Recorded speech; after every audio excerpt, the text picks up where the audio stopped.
Alright, in this video, we're back for another first impressions video. So we're revisiting one of my favorite Middle Eastern brands in the brand of Rasasi. Rasasi has kind of dropped a whole bunch of fragrances in a short period of time. I got this newest edition, and this one is building some hype. It's kind of emerging as far as fragrance collectors in the space, and so I was able to blind buy it. I got my hands on it. Guys, the fragrance of the day is going to be Rasasi Hawas Atlantis. Okay, now Rasasi Hawas Atlantis was a fragrance that was dropped recently here in the past few months. When I looked at the note breakdown, it's really keeping the same Rasasi Hawas DNA. So we're gonna see just how this one fares, what is the differences with this one versus the original Hawas and the other ones in the line. But as always, guys, we'll get right into our initial blind smell and scent reaction, and we'll get into the review. Let's get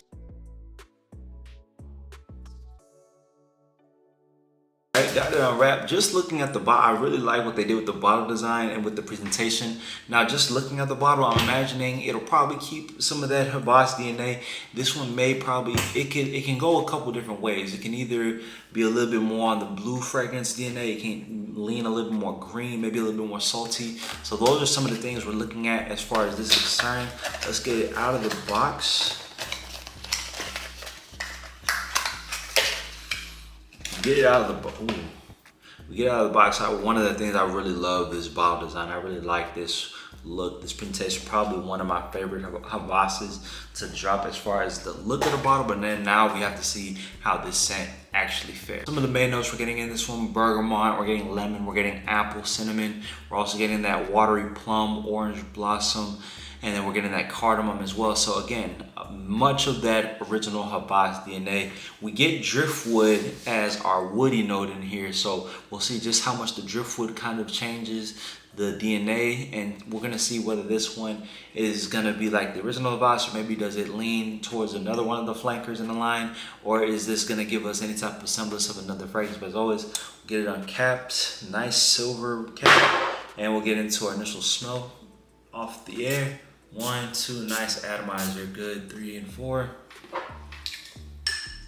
Okay, off rip, really sharp, really potent citruses. Definitely lemons, bergamot, apple. Apple is a little bit more pronounced than that spicy cinnamon.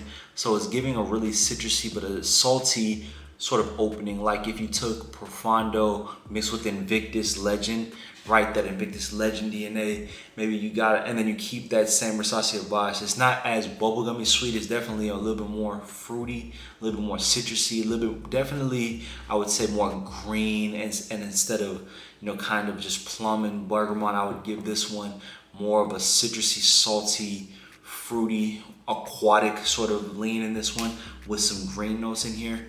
But really, definitely, you can tell it has kept some of the original Hawas DNA, but it is unique in its own right. A little synthetic when I first smelled it, but as it's settling down in the air, definitely building more and more of a liking to this one. So definitely another dub off the opening. Definitely liking it. Now we'll get into the scent strip reaction, and then we'll get into the skin test. All right, we got the scent strip. Boom, 2, 3. We'll go 3. Let that one settle down. Yeah. See, like, it was kind of like, okay, what is this one giving? Definitely, I stick by kind of like a mixture of Invictus. It's definitely not a flanker. It's not a clone of one thing. It's kind of a coupling, and it's kind of an assembly of multiple different scents. I would say kind of that Profondo saltiness mixed with the original Hawas DNA.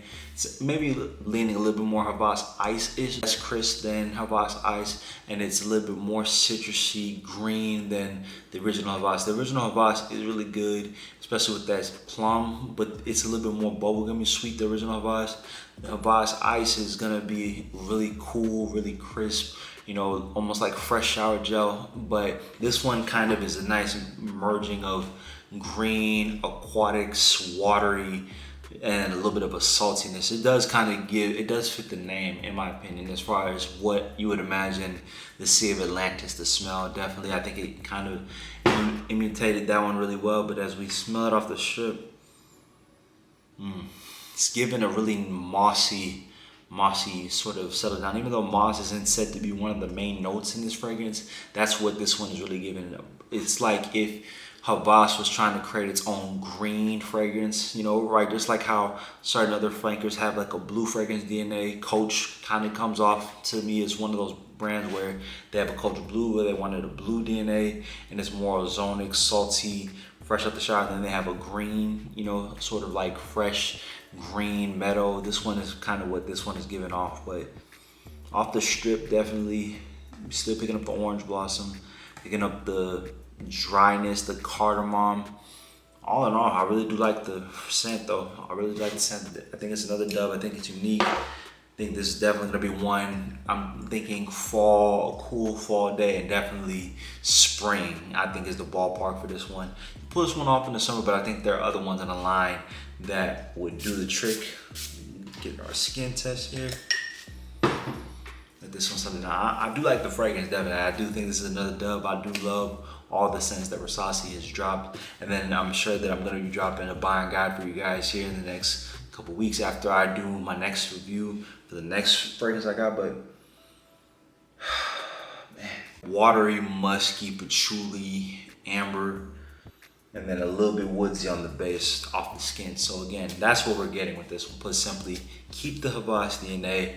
Give it a little bit of an Paco Rabanne Invictus, an Invictus Legend per se, with a little bit of Acqua di Gio Profondo-ish DNA with the saltiness. Keep that, sweetness a little bit, make it a little bit more green, give it a little bit of fresh, clean shower gel, but more masculine, more mature as far as the vibe is kind of given. Definitely, when are you wearing this one? You're wearing this one to the gym, you're wearing this one out when the day is sunny, wearing it when it's not overly hot. You want it fresh, clean as your daily driver, and this is kind of gonna be the ilk in the ballpark of this one. But guys, that'll do it. First impressions, Rasasi Hawas, Atlantis. I can't wait to get this one out in the market, get this one reviewed, try this one out, see what the reactions are whenever I wear it out in public. But that'll do it, guys. If you found this video helpful, make sure you hit the subscribe and the follow button, guys. Let me know what is your favorite Rasasi Hawas fragrance from the line. Let me know whether you guys have gotten your hands on Atlantis and what are some of the other fragrances from the line you guys want me to try to get them done for you. As always, guys, have a good day. We'll catch you on the next one. Much love.